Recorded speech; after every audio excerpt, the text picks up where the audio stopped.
Nabulabog ang mga taga-barangay Tinahero sa Malabon nang sumiklab ang sunog doon kagabi.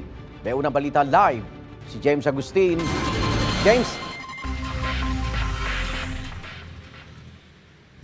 Igan, iniimbestigahan pa ng Bureau of Fire Protection yung sanhi ng apoy na tumupok sa isang paupahang bahay. Dito po yan sa lungsod ng Malabon. 2 kumpirmadong patay habang isa ang nananatiling kritikal sa ospital. Tupok na tupok ang unang palapag ng paupahang bahay na ito sa barangay Tinahero sa Malabon matapos masunog bago maghating gabi. Umabot sa unang alarma ang sunog na naapula matapos sa mahigit 40 minuto. Nasa 12 fire truck ang rumisponde sa lugar. Ayon sa residenteng si Ferdinand, nung unay may naamoy siyang parang nasusunog na plastik at goma. Nang silipin niya, malaki na ang apoy sa katabing bahay.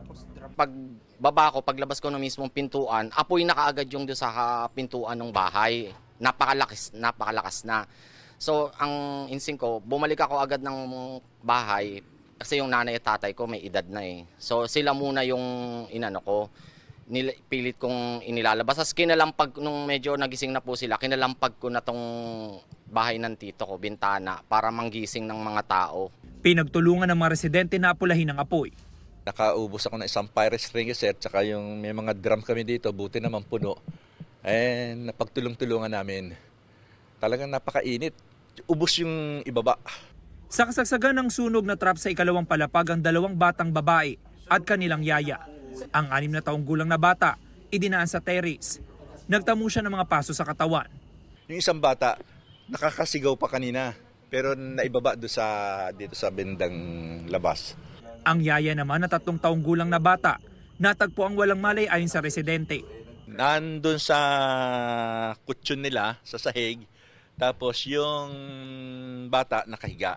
Tapos yung yaya, dinapaan niya yun, nakatukod yung yaya. Pero wala, hindi na sila gumagalaw eh. Binuhat ko na yung bata, ibinaba ko na. Nakatalokbong ako ng makapal na blanket, pero mainit pa rin. Isinugod ang 3 sa mga ospital. Ayon sa BFP, nasawi ang yaya at 3 taong gulang na bata. Inoobserbahan naman ang 6 na taong gulang na bata. Inaalam pa ng BFP ang sanhi ng apoy.